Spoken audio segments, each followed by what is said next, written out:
जी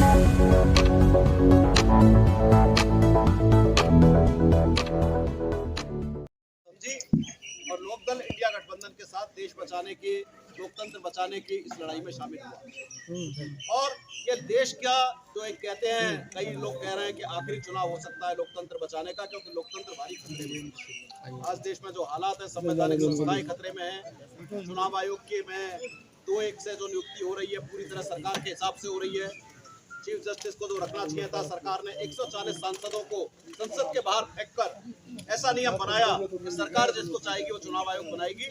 आने वाले समय में हो सकता है नड्डा साहब और अमित शाह साहब इस देश के चुनाव आयुक्त हो इस 2024 के चुनाव के बाद, अगर ये कहीं जीत गए तो जिस तरह के कानून, जिस तरह के 140 सांसदों को बाहर निकाल के बनाया गया, आज इस पार्टी क्या जो भारतीय जनता पार्टी का एनडीए गठबंधन है, वो सोचता है कि 400 सीट से पार हो जाए तो इस देश में सारी तो संवैधानिक संस्थाएं बची हैं, जो तो आज़ादी रह गई है लोगों के पास, ये सब समाप्त हो जाए। और भारत रशिया की तर्ज पर जैसे अभी चुनाव हुआ, एक आदमी लड़ा, उसको देश के बाहर निकाल दिया रशिया में, और फिर 87% वोटों से चुनाव जीत गए वहाँ के जो भी वो है लड़ रहे हैं, पुतिन है कौन है। तो आज भारत रशिया की तर्ज पर यहाँ का लोकतंत्र 2024 के बनाने के लिए 400 सीटों से ज्यादा की मांग भारतीय जनता पार्टी कर रही है। देश के लिए बड़ा दुर्भाग्य है, और ऐसे दुर्भाग्य के समय आज लोकदल इंडिया गठबंधन के साथ जुड़ा। और मुंबई में जो अभी रैली हुई, जिसमें इंडिया गठबंधन की रैली हुई, उसमें इंडिया गठबंधन में लोकदल शामिल हुआ। मंच पर जहां विभिन्न मुख्यमंत्री बैठे थे पूरे देश के, चाहे स्टालिन जी थे, चाहे झारखंड के मुख्यमंत्री थे, चाहे महबूबा मुफ्ती जी थी, फारूक अब्दुल्ला साहब थे, राहुल गांधी जी थे, खड़गे साहब थे, प्रियंका गांधी जी थी। ऐसे में लोकदल भी एक उसमें घटक के रूप में शामिल हुआ इंडिया गठबंधन में बंबई की रैली में। और आज लोकदल इसलिए शामिल हुआ क्योंकि कहीं ना कहीं चौधरी चरण सिंह और लोकदल का नाम बदनाम करके एनडीए को समर्थन देने की कोशिश करी, जबकि हालत यह है कि देश का किसान पूरी तरह परेशान है। देश का किसान शंभू बॉर्डर पर पिछले 13 फरवरी से बैठा है, आज भी बैठा है। उस किसान को दिल्ली नहीं घुसने दिया गया, उस किसान पे आंसू गैस के गोले छोड़े गए। हो सकता है कि 2024 में अगर लोकतंत्र में 400 से या जो भी अगर जीत गए तो उनको ऊपर टैंक भी चलाया जाएगा, वो दिन भी इस देश के लोकतंत्र में आएगा। तो जहाँ इस देश का किसान एमएसपी का कानून नहीं बनाया जाता, एमएसपी के कानून को मांग अपने जीने के लिए हक मांग रहा है, तो कह रहे हैं आपको हक नहीं मिलेगा, आपको सिर्फ खैरात मिलेगी, 500 रुपया महीना पाओ, 6000 रुपये साल पाओ, आपको फसल का दाम नहीं मिलेगा। हम आपको फसल का दाम नहीं दे सकते, लेकिन हम आपको क्या दे सकते हैं कि हम आपको कहेंगे कि हमने 10 करोड़ लोगों को पानी दे दिया, आवास दे दिया, गैस दे दी, पता नहीं कितनी तरह की योजनाएं समझा देंगे कि ये सब हमने अपने पैसे से दे दिया।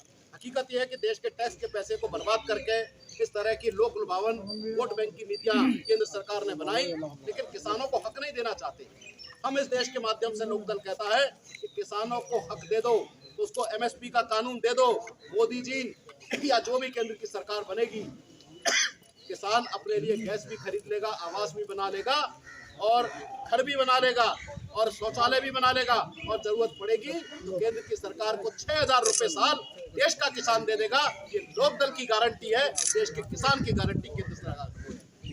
लेकिन इनसे तो खैर अब कोई उम्मीद बची नहीं। लेकिन इंडिया गठबंधन के घोषणा पत्र में जो देश का आलम क्या है, नौजवानों को रोजगार का आलम क्या है, किसानों की हालत क्या है, महंगाई का हालत क्या है, इन पर चर्चा नहीं हो रही। इंडिया गठबंधन में जैसा राहुल जी ने बोला कि मेरी बात को तोड़ मरोड़ के बोला जाएगा तो एक शक्ति को उठा के ले आए। अब राहुल जी ने बात करी थी देश में असुरों की शक्ति की लड़ने की, देश में अनर्थ जो एक असत्य की शक्ति है उससे लड़ने की बात करी थी।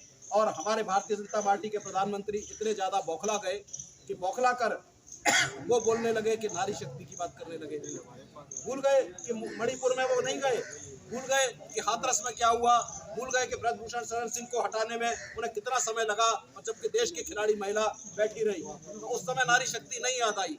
लेकिन आज नारी शक्ति की बात करते हैं। तो आज इस देश का जो आलम है, जो देश की शक्ति की बात करी राहुल जी ने, वो देश की असत्य की शक्ति है।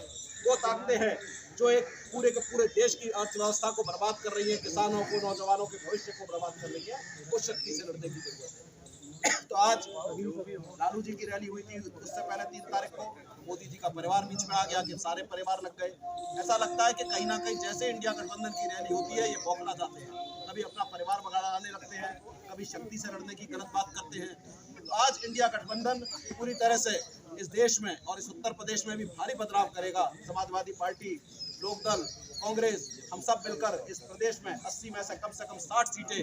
आप सोच सकते हैं कि आज भाजपा यहाँ कह रही होगी कि आज भाजपा जीतेगी, लेकिन हकीकत यह है कि आज इस प्रदेश में कम से कम 60 से ज्यादा सीटें इंडिया गठबंधन जीतेगा आने वाले समय में। ये भी हम देखेंगे। आज इस देश में जिस तरह से इलेक्ट्रल बॉन्ड, हो सकता है कि अभी आपको ये बात ऐसे लगे, लेकिन जैसे जैसे चुनाव चलेगा हमारे प्रधानमंत्री की बौखलाहट ये बताती है कि वो कितनी ज्यादा बौखलाते हैं। एक छोटी